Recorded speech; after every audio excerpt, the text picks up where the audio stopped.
Good morning, good evening, and good night. I am your host, Bradley Swail. To my right is my co-host, Mikey Searle. And to the bottom, oh no, I'm Brad. That's Charles.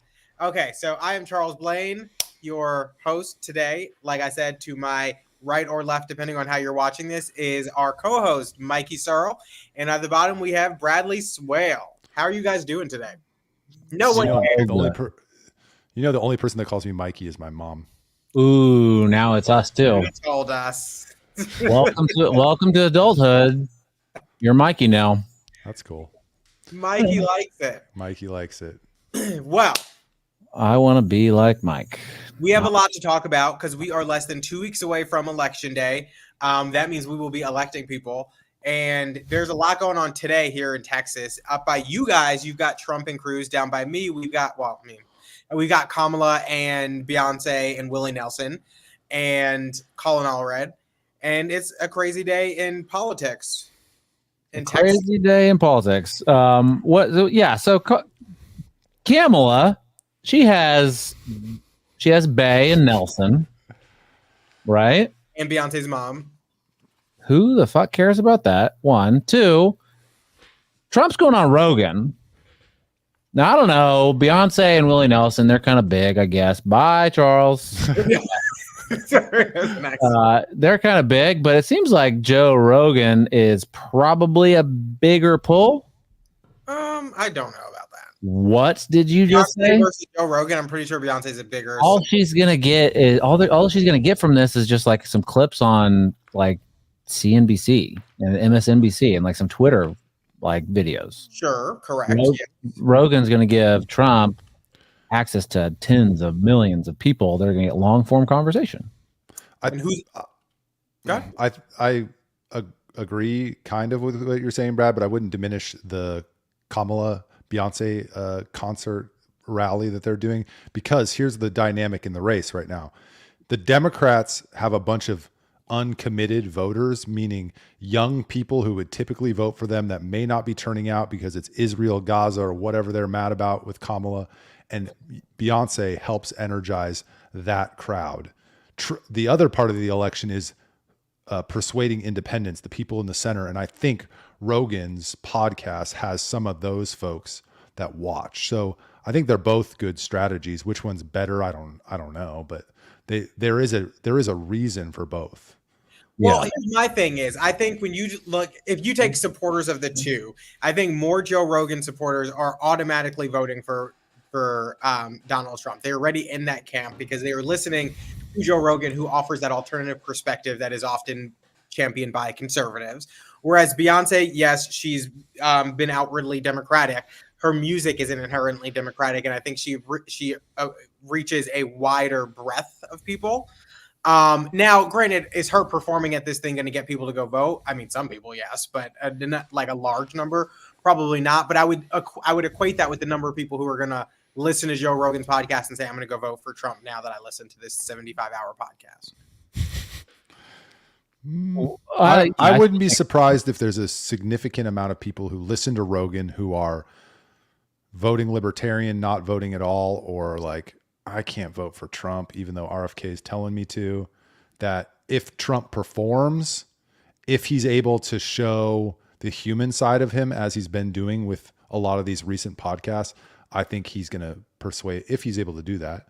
If he goes on there and has a debate style performance, he's not going to persuade more people to turn out for him. I'm trying to look for some stats to compare audience size, and there's just no way to do that with a podcaster and a singer. So that just nothing that I think would be worth even mentioning. Oh, Joe Rogan's bigger than Beyonce for sure. I mean, by what standard? By what measure? All measurable standards. He is bigger than Beyonce. Do you think? No. Sorry. What do you? I didn't know I was on a show with a couple of people in the Beehive. It depends on what you're talking about. Bigger in general or bigger in the political space? In the political space, yes, but generally bigger, I don't know about that. But a question is, has Kamala given up on the presidency? Why is she coming to Texas? I mean, the only shot they believe that they have here is in the Senate. So is she giving up?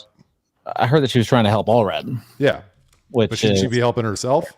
Well, but I mean, that's also like, is Kamala Harris the right person to help Allred?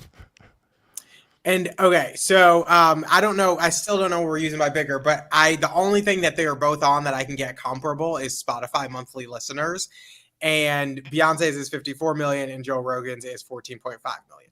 So I don't know, but that's the only thing. But that's all you're doing. All you're doing when you listen to Beyonce is talking about putting it in the boxes to the left or whatever, right? You're not getting any sort of like conversations. Who's Beehive actually? Because I didn't even know that song. How did you know I was talking about a Beyonce song? Because why else would we be talking about bags? Interesting. But to your point, hey Charles, if you should have liked it, you should put a ring on it. You know what I mean? To your point, I don't know what. So they were saying that this is the first time a presidential candidate has come to Texas in Democratic in like 30 plus years. So this is a big deal, and I think more so than all, I think Allred's definitely a one portion of this. Is she's trying to help him, right, and want to boost him up. And if they could possibly clinch this, they want to try to clinch this. But I think more importantly, they're looking at the state legislature where they could possibly pick up some seats. They're looking at the judicial race, not Kamala herself, the strategist behind this. Looking at the judicial races they could pick up in Texas. All these things that are on the margins that account for a lot of things. I mean, they all talk. Her rally in Houston's based on abortion. Trump's rally in Austin is centered on immigration, and both of those obviously top issues in Texas. Wait, Trump's having a rally in Austin? Yeah, I just thought he was coming to do Joe Rogan and then leaving. No, he's having a rally at an airport. They have it. There's rally at an airport. Which airport? I don't know. It said private terminal, so I'm not sure. I don't know the private air. I don't know the airport. Oh, Trump flies private? Sorry, I don't support that. I can't. I got to go with a man with the people. So I'm going to vote for Cornel West. Great choice. So yeah, I mean, I think they're hoping the Democratic machine is hoping that her support here, Beyonce, Tina, Willie Nelson, all these people are encouraging down ballot turnout and making sure that people vote all Who the is way. Tina? Tina Knowles. Beyonce's mom. Oh, why? Okay. Do people really know who she is? Yes. No, they don't. Didn't they run this? Didn't they run this playbook? Yeah. Didn't they run this playbook in 2016? Who? Tina? I mean, Democrats. Hillary Clinton marching out Beyonce and the celebrity. Did she bring out Beyonce? I think so. I mean, here's the thing. Sometimes it works. Sometimes it doesn't. But I think Beyonce's never been bigger than she is right now. And there's this whole black women thing. Like, it's a lot going on that I think makes more sense to carry for Beyonce to come out now, where it actually might carry more weight. That I didn't know I could do that on this. Very cool. Than before. And also, I think for Democrats, Kamala is definitely a much more exciting candidate than Hillary was, I would guess. Is Beyonce, I have two questions. Is Beyonce, is this as big as she's ever been? I kind of think that she was maybe bigger not too long ago, but maybe she's still big. I don't know. She's got a lot more competition now, it seems. One. Two, what's this black girl thing you're talking about?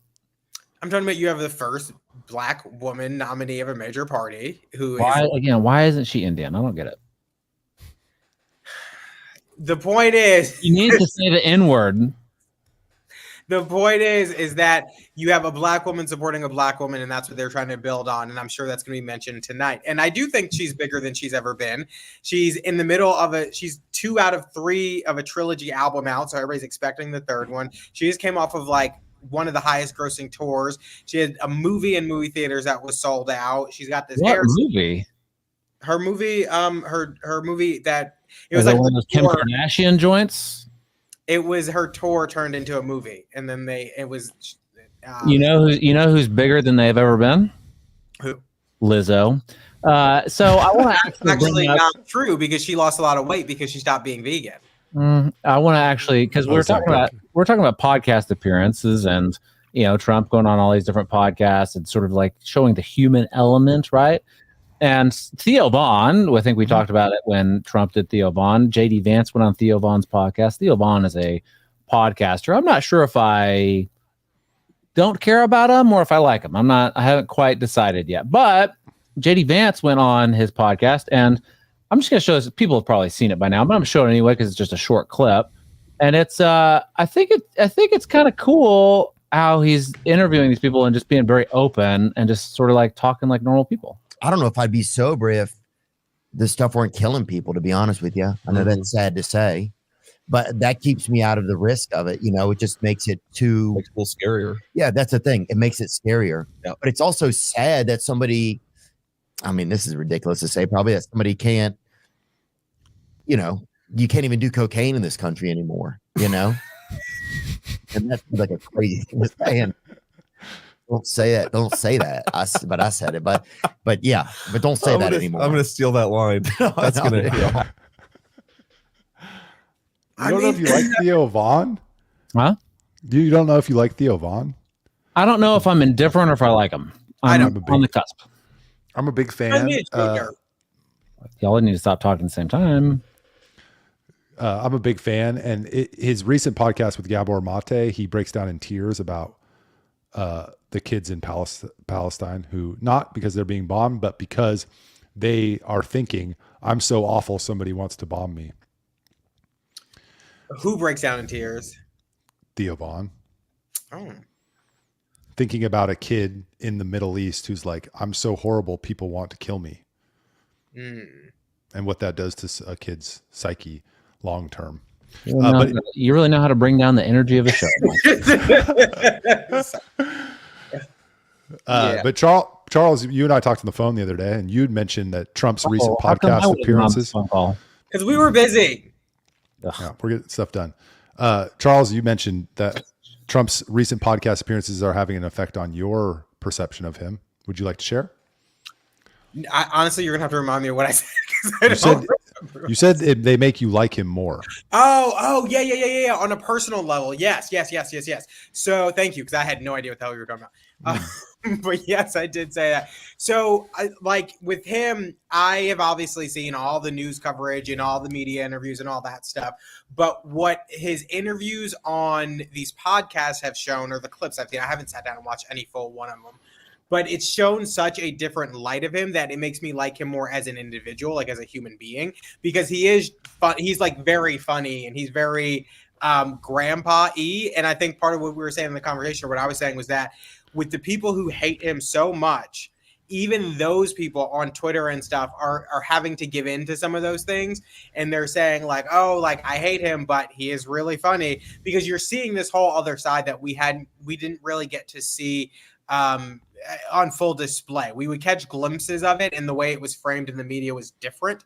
But when you're seeing him do these funny things, and they're not intentionally funny, there's an endearing quality about it.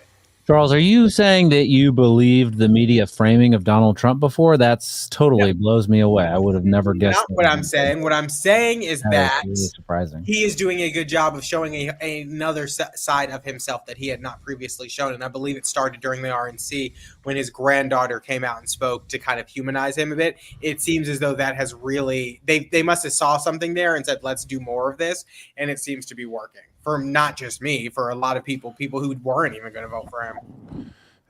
Is that a commentary on Trump, or is it on the platform, the podcast platform, which allows people to get a more in-depth view of who somebody is versus the traditional media model where it's like 5-minute segments and canned lines, and then the second part of that is Trump's leaning into that venue and Kamala is avoiding it.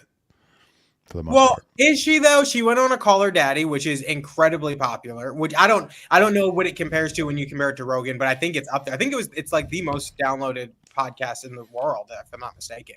So it's like second, and Rogan's first. Okay, so 1 and 2, but you're right. She hasn't done nearly as many, and I didn't see any takeaways from that. Like I didn't see any clips or anything come out of that. And she should probably do more of that. And you didn't see any clips come out of that?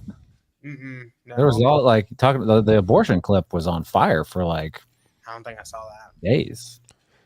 But she is doing Club Shay Shay, which is a podcast that neither one of you know what it is, and that's perfectly fine. What is Club Shay Shay? Huh? What is Club Shay Shay? Is that a black person's podcast? Yes, it is. It's Shannon Sharp, the NFL player. He has a podcast that's like it's very culturally specific. Is he trans now? Why does he call it Shay Shay? I think because I'm assuming that's his nickname. I don't know. Is that his stage name when he gets in drag? Shannon Sharp. Shay Shay. Yeah, okay, but still, Shay Shay is very.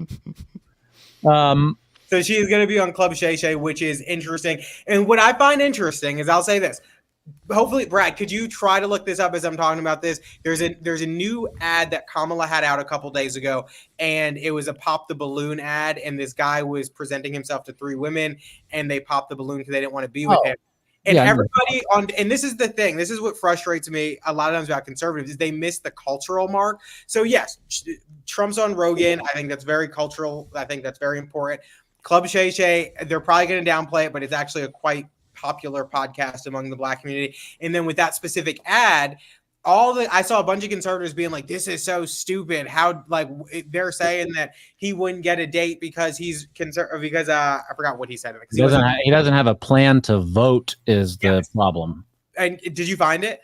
Yeah, I'll pull it up right now. I mean, it's, something tells me that this doesn't happen in real life, but let's listen. Hello, ladies. I'm Trey. It's good to be here. What do you do and how?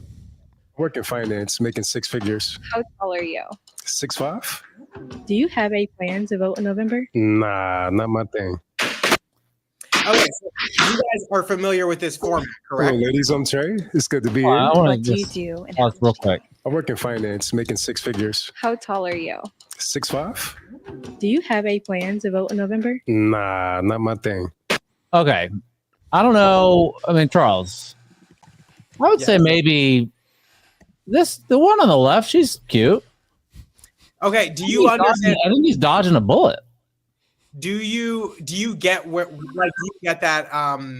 Do you understand that reference? I mean, it's a dating game, obviously, and there's more to it. That's a shortened version, but it's like, how much does he make? How tall is he? And like, they're all rooting over it. But the listeners don't get it. We're running a show here, Charles. But I'm asking if you get the reference. Popping a balloon?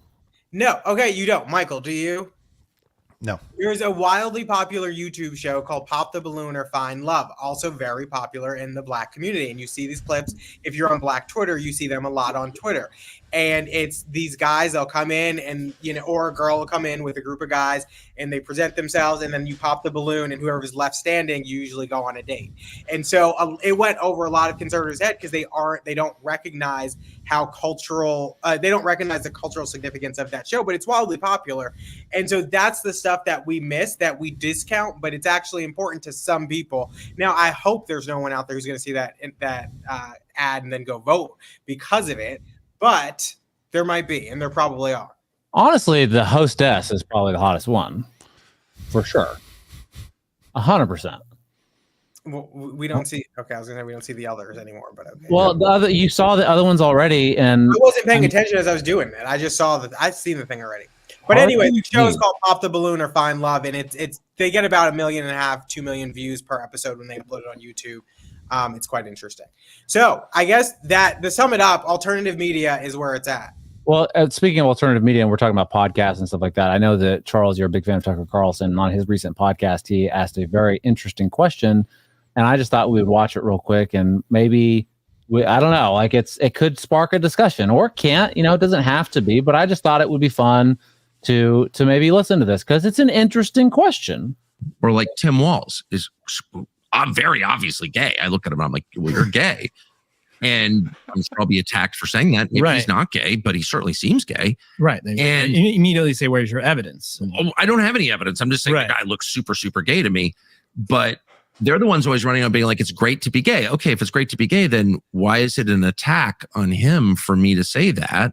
And why would it be out of bounds to be like, hey, Tim Walz, you seem super gay. Are you gay? Have you ever slept with dudes? Like, if you ask that question, you'd be fired from your job. You're just asking that now. It's very controversial, right? But why would that be controversial? If there's nothing wrong with it, right, then why is it so offensive to ask that question? Right. I don't this doesn't make any sense. I think ultimately Democrats. It can't be that controversial if I didn't even see this until just now. Michael, did you see this? Tucker's been saying this for a while now, so I've seen this. I didn't see this exact clip. Why is it like, it's kind of, Well, it's controversial because he's married and has kids. Ooh. That would be the controversial part of it. That if true, he wouldn't announce it because that would probably hurt his family. Well, you don't think his family knows? Maybe they know. I don't know. Yeah, that's probably his beard, dude. The point isn't that that's controversial. I think the point we know what the point that Tucker Carlson's making is that saying that is controversial for a group of people who are supposed to be embracing being gay or whatever sexual orientation that you are. And when they say that and they get offended by it. And I think it's a good point, but I don't know, it's kind of stupid. What do you think, Brad? Oh, what do I think? Yeah. I think it's interesting that, I don't know. Like I can kind of see like gay as being a slur like that. Why that might be. I think about this sometimes. Like why that would be a slur to gay people, like calling a straight man gay. Like they get offended by that. All right, I get it, but it's like it's not who they are, right? So if I called you Michael, you're gay, right? It's not who you are. So like you might like I'm not gay. What are you talking about, right?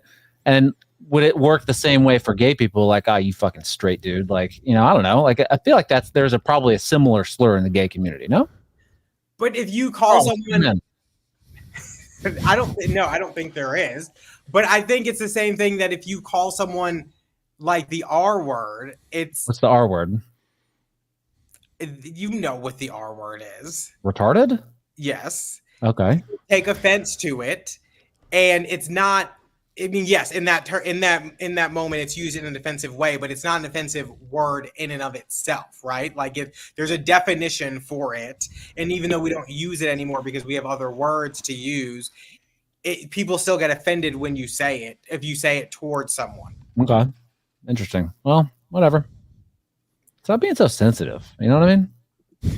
Tim Walls, are you gay? Like, just it's cool. Answer the question. It's no big deal. Like, have you told your parents that you're gay yet? Have you told them?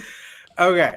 Next up, Michael really is supporting McDonald's. We might as well start calling him Michael McDonald's.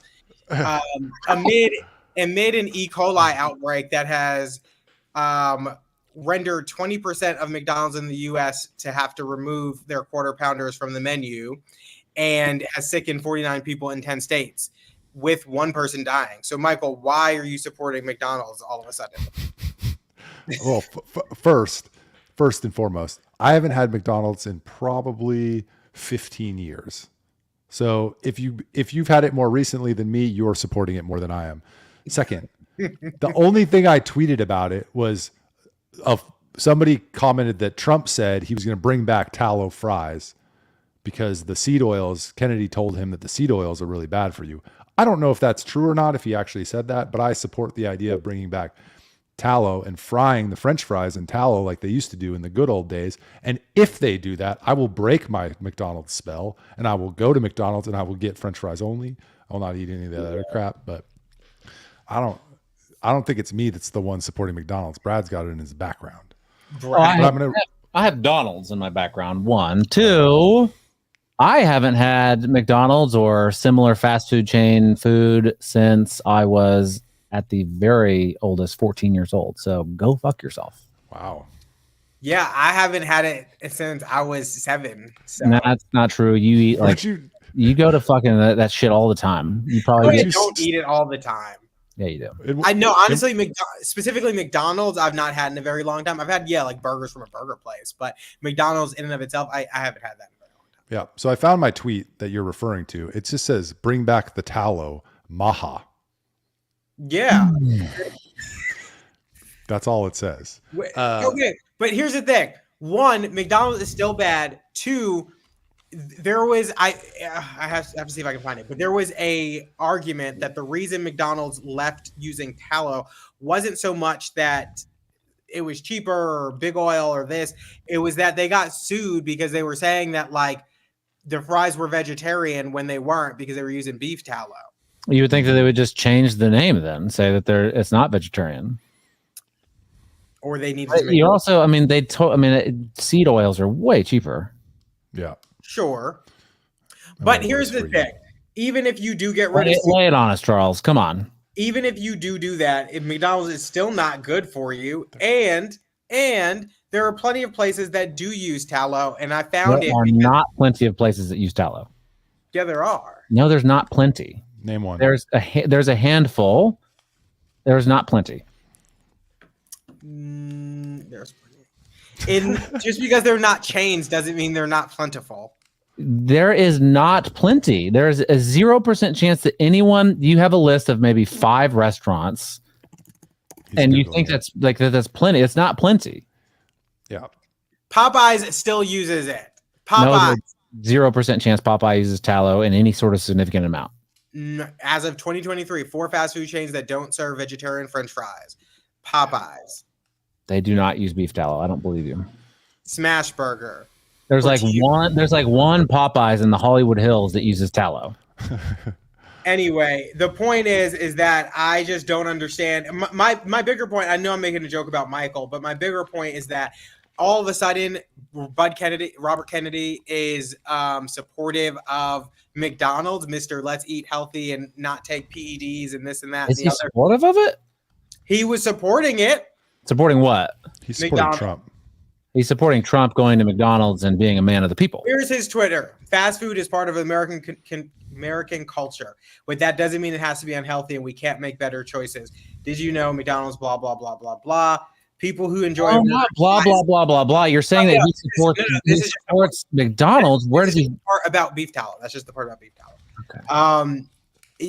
People who enjoy a burger with fries on a night out aren't to blame, and Americans should have every right to eat out at a restaurant without being unknowingly poisoned by heavily subsidized seed oils. Time to make frying oil tallow again. It's time to make frying oil tallow again. I don't understand what that means. Make frying oil tallow. That's a weird right. So what is he? Where is the support for McDonald's? Yeah. Here's another picture. RFK is interested in helping Trump win. This was a savvy political move by Trump, which I think was smart and helped him in winning the election, especially in PA, which is where he did this. So, of course, Kennedy's going to find a way to spin it in support of Trump, but that doesn't mean he supports seed oils and McDonald's. He's saying he doesn't. No, I'm not saying he supports seed oil. I'm removing seed oil specifically from this. Even if you change tallow back to seed oils back to tallow, McDonald's is still not something I would expect Robert Kennedy to be promoting. He would promote the incremental increase in healthfulness. Like it's not the end. It's not like, all right, McDonald's is now frying their fries in tallow. Good job, people. We've done it. We can give up on the Maha movement. Very quickly, 2002, I found the article. McDonald's Corporation plans to issue an apology and pay $10 million to vegetarian and religious groups for using beef tallow in its French fries. The action is part of a proposed settlement of lawsuits charging the company misled customers. So they paid $10 million, and 60% of that would go to vegetarian groups, with the rest going to Hindus, Sikhs, children's nutrition assistants, and kosher dietary practices. $10 million? Yeah. In 2002. A lot of good that How did they survive?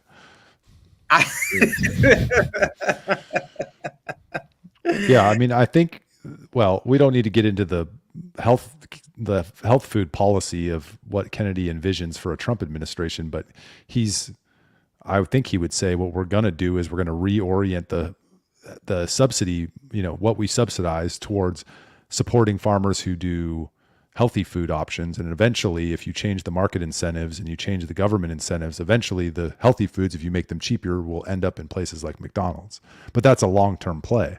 The reason that McDonald's uses seed oils is because they're cheap and heavily subsidized. The reason they use crap meat that's maybe not even meat is because they're heavily subsidized and cheap. So if you change the incentives, McDonald's will change with it. That's what he would say. Interesting.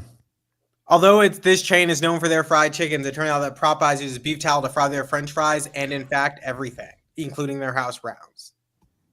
I don't believe it. Yeah. Well, whatever. Charles, what do you have against beef tallow? Nothing. I have some in the refrigerator right here. Why do you keep beef tallow in the refrigerator? I don't know. I don't like it looking all melted on the. What does it melt? Shelf stable at room temperature. It's like liquid. How hot do you keep your house?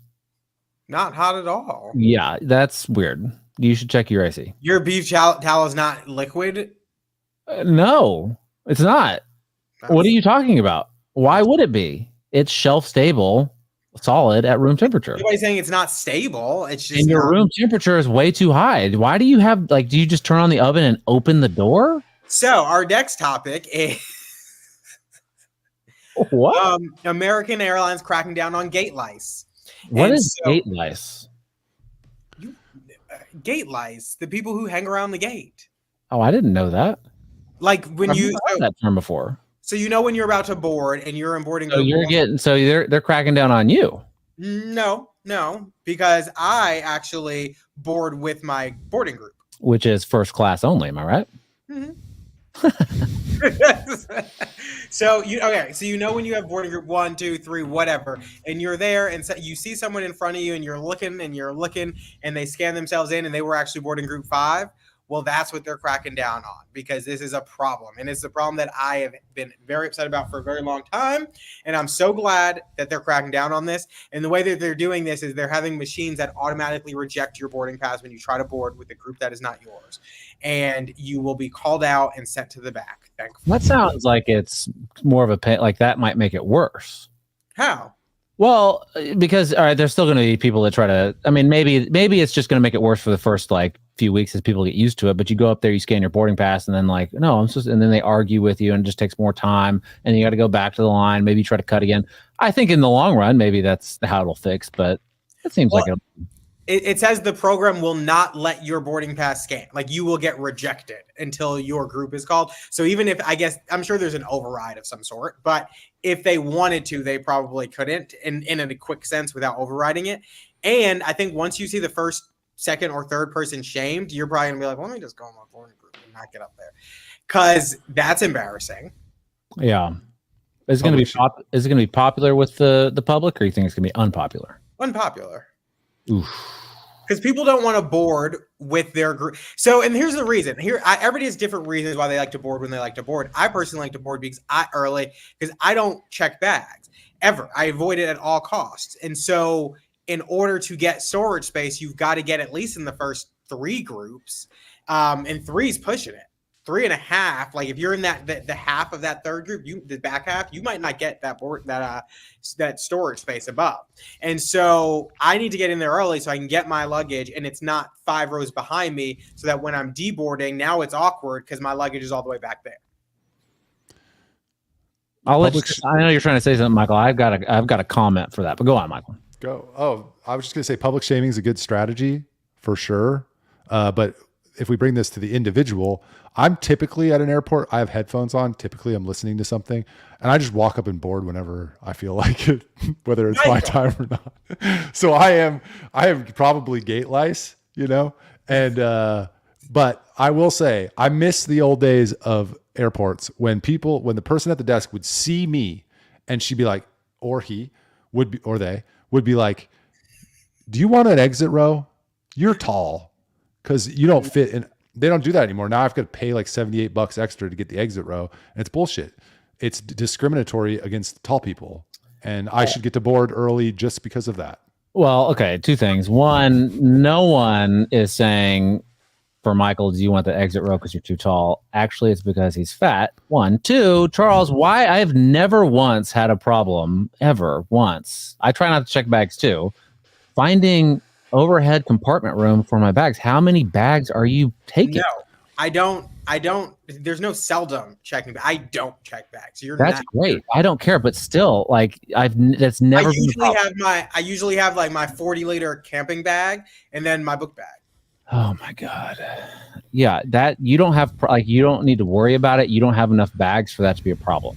It's been a problem before. That's because you're lying about how many bags you take. You're a lady when you pack. I'm 100% sure. I can fit all of my stuff in one bag if I have to, but I put it in 2 so that I can have carry-on stuff like my iPad, phone, chargers, things like that. Yeah. My 40-liter camping backpack, it needs space. And so if I'm not boarding early and there's no space, here I am trying to maneuver to get this thing in. It's not working. It's embarrassing. I'm sweating because everybody's looking. It's a problem. And so boarding early avoids all of that. It's never happened. Okay. All right. Since we're talking about public shaming and things that people like rude things that people do in public, there's something that's been eating me alive recently. Can I share it with you?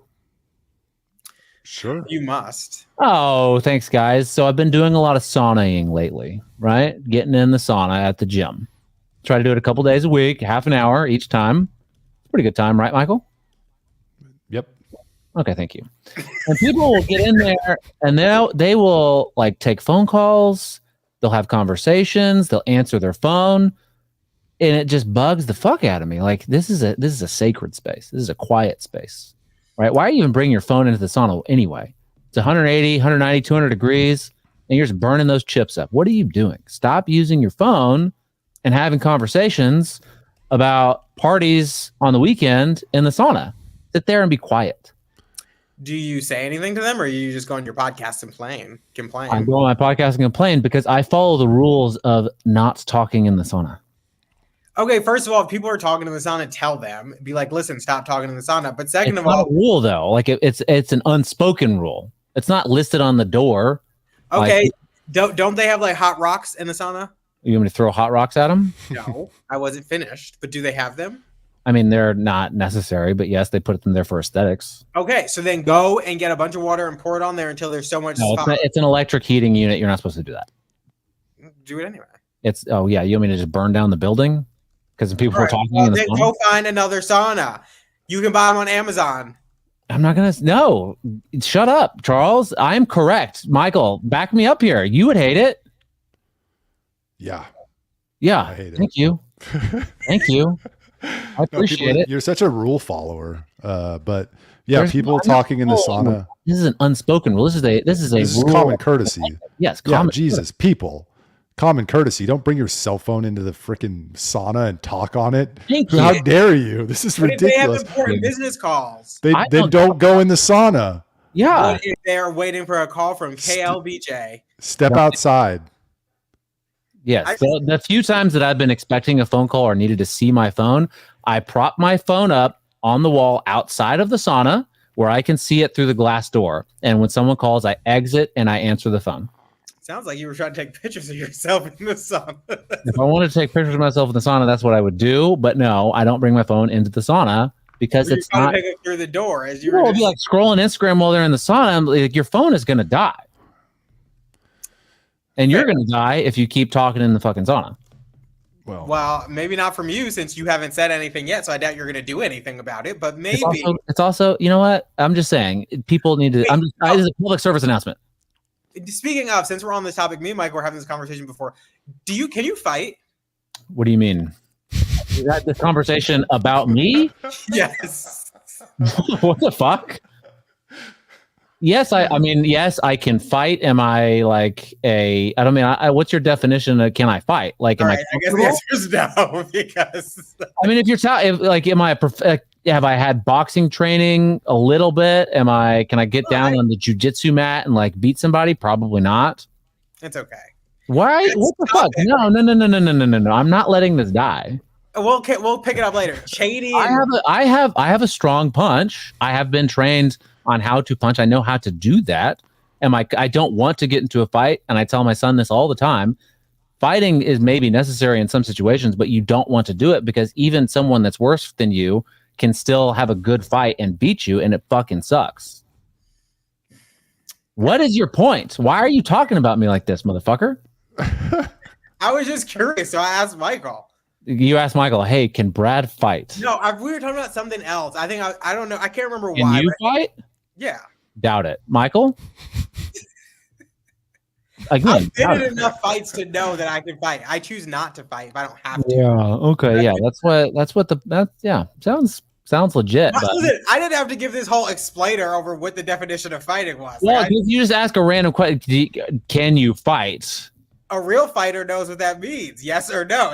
Yeah, I can. But you might be talking about like, can I get into a boxing? Can I do jujitsu? Right? I can. No, I wouldn't. Why do you talk with the best of them? Oh man, you know what we should do to settle this? Fight. BCM fight. I'm down. I will kill both of you. I love fighting. Anyway, You don't. this is great. So, all right. You just like it when guys hit you because it turns you on. No, I like it when I get to punch somebody in the face because I love fighting. Well, that would take a long time because you're not going to get me in the face. I got reach on you all day. Fair. Ain't But gonna I'm happen. I was like 5'2". Like, there's no way. Fuck you. All right, next topic. Dick Cheney and Tulsi Gabbard. Take it away, Michael. Not Dick Cheney. There was a tweet, meme going around Twitter. It said, question, greatest trade of all time, Tulsi Gabbard for Liz Cheney. And I just think, yes. But first of all, I was trying to think of some really good trades in sports history that I could compare it to, but I can't think of any. So the point being, the Republican Party, it's changed so much under Trump, and the Democratic Party has changed so much in response to Trump that we've traded Dick Cheney's daughter, Liz Cheney, who disavowed her own sister to get elected to office and is a war hawk, for Tulsi Gabbard, a former Democrat who is anti-war unless it's necessary, pro-free speech, and now she's part of our party, and the Cheneys are now part of the Democratic machine. Is that the greatest trade of all time? I'm a vote for yes. Yeah, I mean, the Republicans getting coconut milk mommy is pretty tight. 100%. Beyond just how she looks, or? I'm sorry, did she have policies? Yeah, I mean, that's a great trade. I mean, I don't know, like, is she, like, she's great on war. She doesn't want more war. It's awesome, right? I don't know how Republican she is in like the classical conservative sense, right? There's this interesting shift that's happening, I think, in the Republican Party, almost like it's becoming a different party. Yes. And I hope that it does become a different party and it's not called Republican, but whatever. I don't get to make that choice. But it seems like it's, I don't know, is it just populist? Is it conservative populist? Is it just going to, like, what is going to happen with this?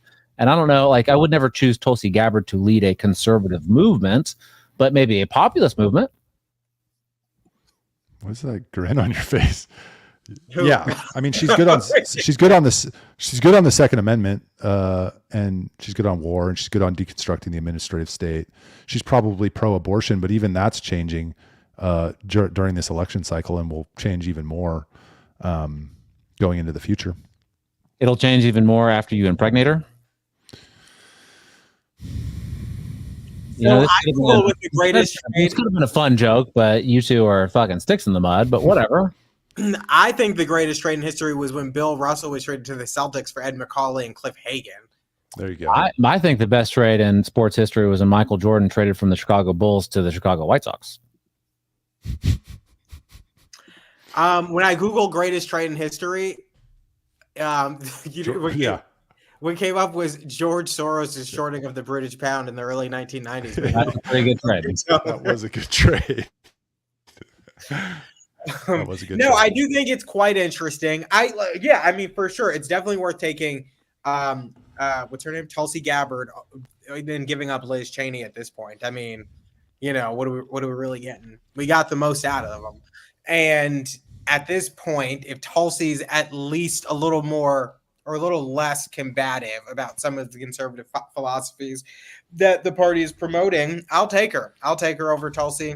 And is Tulsi even? What is she doing? I mean, sorry, I'll take Tulsi over Liz Cheney. But what is Tulsi doing? She's not a senator anymore, right? No, she was going to run for Texas State. What is it? 31 Congress. There's speculation. She lives in Texas. She's going to run for U.S. Congress as a Republican. She officially changed her party to Republican, and there's speculation that she's going to run here in Texas. I'm just more surprised she lived in Texas. I didn't realize that. Wow. Similar climate to where she grew up. Yeah. Hawaii? Mm-hmm. Similar. Is it? Yeah, very similar. You didn't know that? Wait, that's like an interesting fact that you didn't know that Hawaii and Texas have similar climates? No, and I don't know if you're joking or not. I guess you'll have to look it up. 31. Who's that? Is that who's that? Carter? Yeah, John Carter. Oh. Isn't John Carter from the movies? No, that's John Q. Oh, okay. Great. So next topic is, and it's our final one, it's this big fight that we've been seeing between so many people at this point. There's a John Carter movie. Yes, I was right. Go on. Beg to differ. But there's we had Lacey Hall on a couple weeks ago to talk about the Roberson case and their attempt to get his execution stayed. Then we know that the Krause Criminal Jurisprudence Committee was successfully able to do that by subpoenaing him, and there was some back and forth court hearings about that. Then this week, AG Paxton came out with this long letter that kind of recapped the district attorney's arguments in the case. And then we saw another letter now that's out this morning. Oh, I'm sorry. No, then there was a letter from State Representative Moody and Leach and the rest and some others in that committee pushing back against that letter. And then now there's a new letter that was signed by Cody Harris and Briscoe Cain and Tom Oliverson and Greg Bonin, Carl Hefner, Tony Tinderholt, that is pushing back against that letter, saying that the committee usurped power in this case and they side with the Texas Department of Criminal Justice. I wanted Briscoe on to recap this. You said a lot, and like, let's just what's the gist here? What happened? I mean, I just said that. Yeah, you said a lot. You want me to try to summarize? There was a lot of, yeah. Okay, Robert Roberson was going to be executed. Yep. The House Committee on Criminal Jurisprudence subpoenaed him, forcing the court to stay the execution. Okay. After that, Attorney General Ken Paxton sent a letter basically saying they are out of bounds, interfering with the judicial process.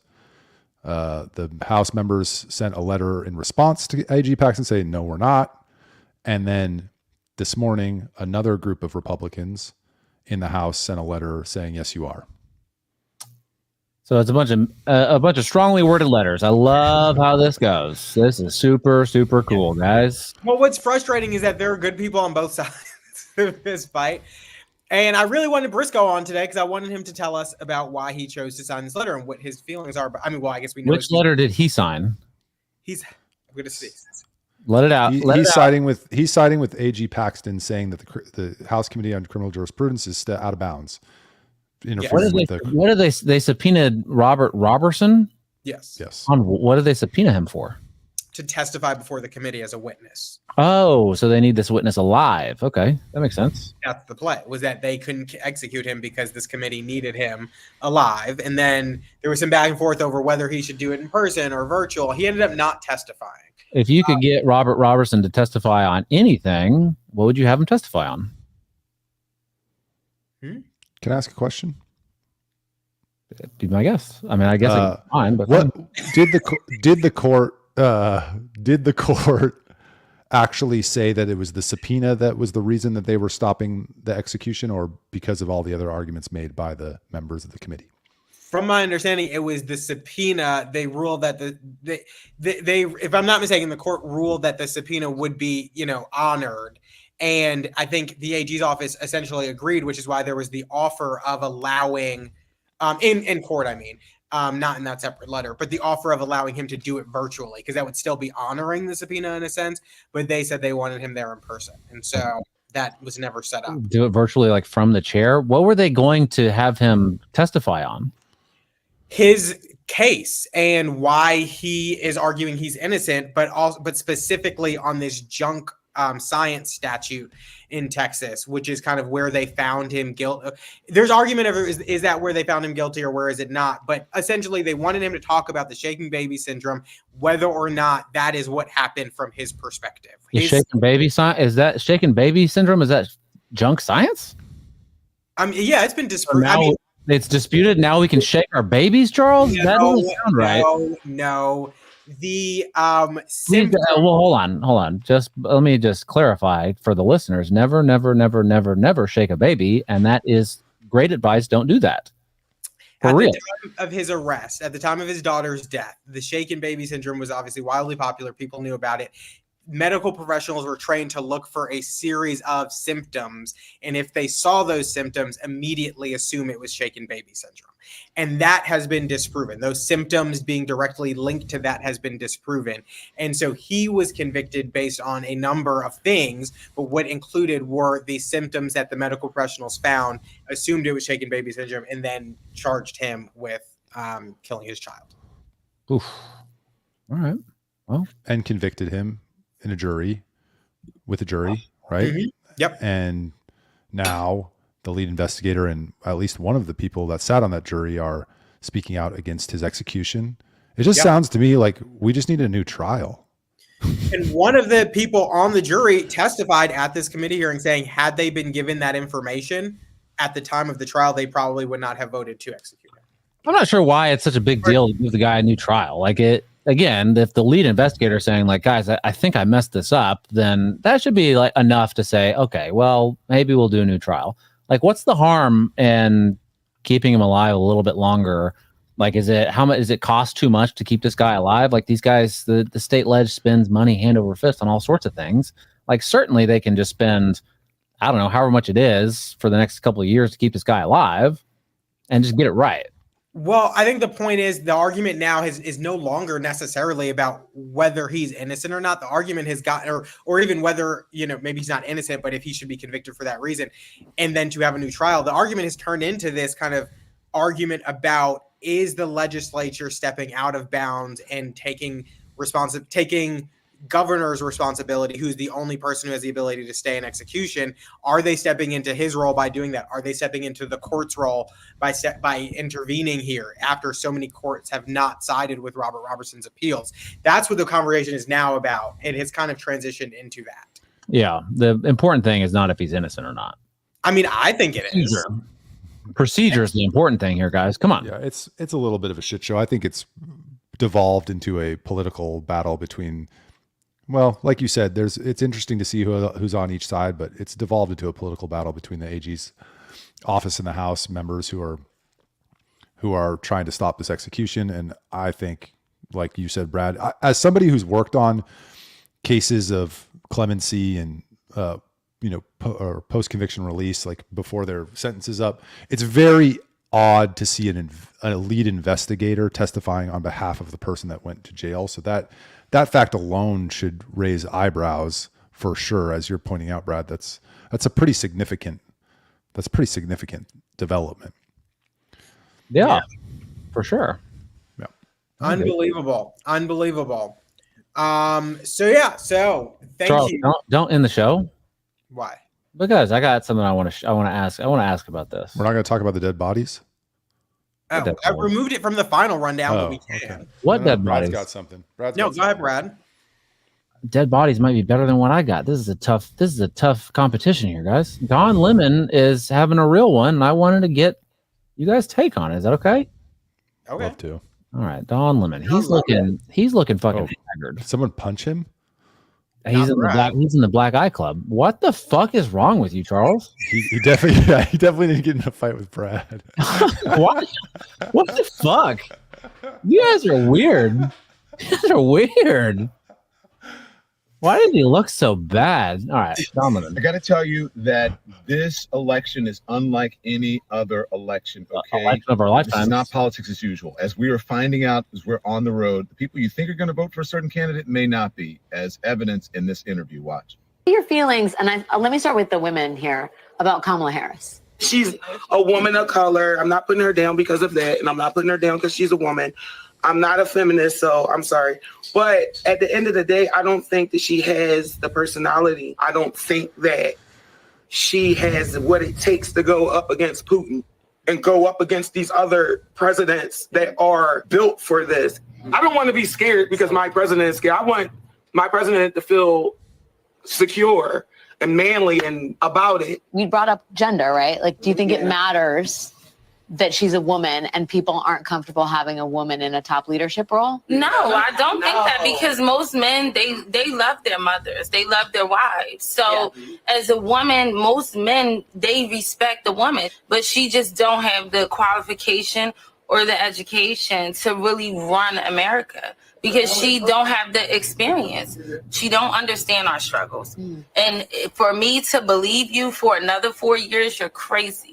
Right. Like, you're crazy. You're saying the same thing that you said 4 years ago. So the fact that she's the vice president, that's to just you the is bottom line. You're like, you've been here, you've had a chance. Yes. Well, for me, the very first time I ever heard the name Kamala Harris, it was in association to locking up parents for a truancy.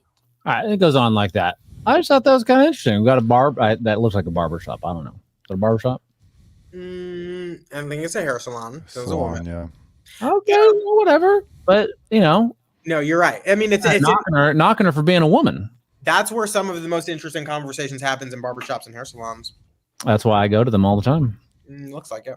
But your point, I think this is interesting because this is a conversation that's happening with a lot of people. My mom, when a couple months ago, she was talking about Kamala Harris, and she said the same thing. She was like, she looks scared. Like, I don't know that she could go up against, and she specifically said Putin, who for some reason, whenever I hear the name Putin, I think of pasta Putinesca. But anyway. What is that? But everything but the kitchen sink. You know? And so anyway, back to what I was saying. So I've heard this before, and then my mom's friend was visiting the other day, another black woman, and she said, you got to make sure. Your mom's black? No. She might be. No, let me stop. But her friend was visiting, and she was like, you need to go get an absentee ballot for your mom. She really wanted to vote. She was like, both of us weren't really happy with the choice, but she's the best we got. And so, that's a feeling, and they're pushing themselves to vote. My grandma was a vice chair of the Democratic Party for a number of years. She doesn't like her. Like a lot of people, particularly black women, but I think black men are more willing to be outspoken about it and vote differently. But a lot of black women don't like her. Is it because they don't think she's black? No. I really think that the Indian thing is probably rubbing people the wrong way. Like black women. We don't. No. Who has problems with Indians? South Carolina had No. Stop. I'm not saying people have a problem with Indians. I'm saying that black women be like, I'm black, right? And you're like, are you black? Are you African American? Or are you Jamaican Indian? I right? mean, most of us subscribe to the one drop rule, so I don't think that's the case. The one drop rule. She did. That first woman did say, "You don't understand our struggles." She did say that. I don't know that that's what she meant. Yep. The struggles of black women, but it's possible that's what she meant. But I don't think it's any of that. I think Kamala Harris is an empty vessel. She doesn't believe anything. She has no confidence in herself. She's a complete creation of the Democratic Party machine, and the whole thing's falling apart. And people like Don Lemon are part of that elite class that thought this was going to work, and it's all unraveling in their face, and they're freaking out because she's a disaster. It's election of our lifetimes, and looks like black women and black men are not going to push the first Indian American woman over the finish line. Well, I think it goes to show that Democrats have got to wake up and stop taking black votes for granted, and Republicans have got to start earning black votes. This is something that a number of people have said for years. The only reason Republicans are benefiting from this time is because they're not messing it up, not because there's necessarily policies that are pulling them over. They're just not saying things that are pushing black people away. I think. True?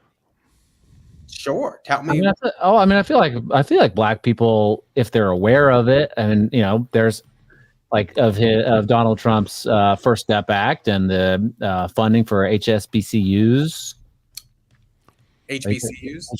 yes. What did I say? HBCUs, right? I think that's big and like the black unemployment rate was really low. Like I feel like that was people, if they know about it, they appreciate that. Yeah, but hearing the black unemployment rate and having a job are two different things. And yes, you might look back at the time and be like, yes, I had a good job. I got the Trump checks, this, that, the other. All these things were great. But hearing these stats aren't the same thing as feeling it. And I'm not saying, and what I'm saying is like, yes, it was all good for black people at the time. It was better for black people at that time economically. But the party today, I don't think is doing much to lure them as much as it's just not saying anything to push them away in the way that the Democrats are. The Democrats are 100%. If they lose this election, they are not going to reassess. No. At all. They're going to double down as they did in 2016 when Hillary Clinton lost.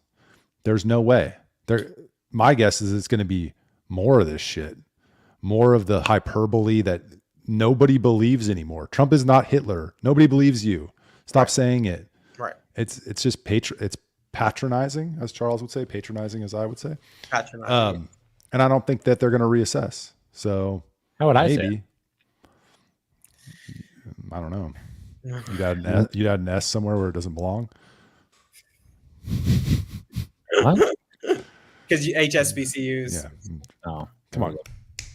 I thought you said nest, and I was kind of confused. Ever since that conversation about the fight, Brad's been mad. He's been because y'all are fucking weird, and it's kind of been since. Can Brad fight? Of course. Was that my doorbell?